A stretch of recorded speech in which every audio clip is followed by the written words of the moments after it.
Hey truly socialites, it's time for another installment of Think Like a YouTuber. So why would you want to think like a YouTuber anyway? Well, because when it comes to content as well as audience engagement, YouTube creators have an enormous advantage over brands. If you go way back in the Truly Social archives, you'll know that even those so-called viral videos have most of their views paid for, to the tune of 95%. Tell me, you didn't pay money for this. Most YouTubers, on the other hand, have built their channels organically, and rather than just think of their success in terms of views, they have dedicated fans that come back time and time again. Boomerang! You do always come back! So in today's episode, I'm comparing the YouTube creator approach to making content to the brand approach to making content, which is sort of like comparing apples and orangutans, but will hopefully demonstrate to you why it is that YouTube creators have the lion's share of engagement online. My name is Tara, and this is Truly Social.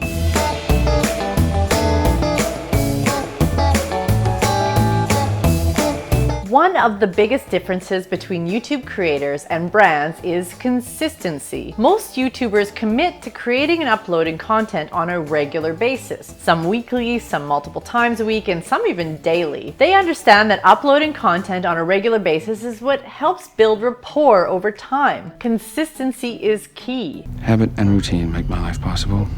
Conditioning.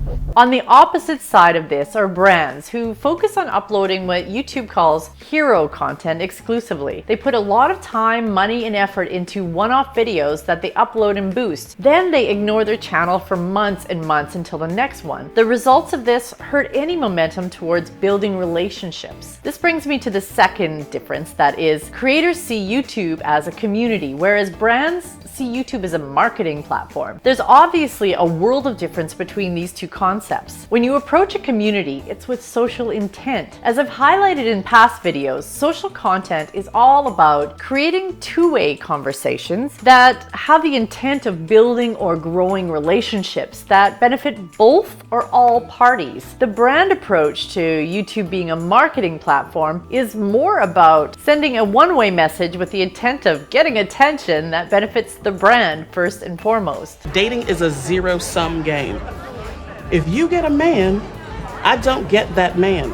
The community approach is the social approach. Now, speaking of social, this takes me to the third major difference between a creator approach and a brand approach. It's the attention to being social. A creator will spend time on multiple platforms interacting with their audience and posting throughout their days. They don't see social platforms as another place to push a message only. They see it as additional ways to connect with their audience. The fourth difference is the focus on what matters most. I talked about this in another video in depth, but the essence of this is that creators just start putting themselves out there in a raw, open, unpretentious way. They focus on connection, not on the production. Brands, on the other hand, spend so much time thinking about how their brand will look and about making things professional and polished, but then they fail to understand that this is not only unimportant on YouTube and other social platforms, but it actually hurts them because it creates this emotional distance between them and the audience. There is no vulnerability in perfection, and where there is no vulnerability, there isn't an opportunity for connection. And finally, YouTube creators think about other creators as collaborators, not competition. I've yet to see a brand share the spotlight and collaborate with another brand. Instead, they see everyone else as competition.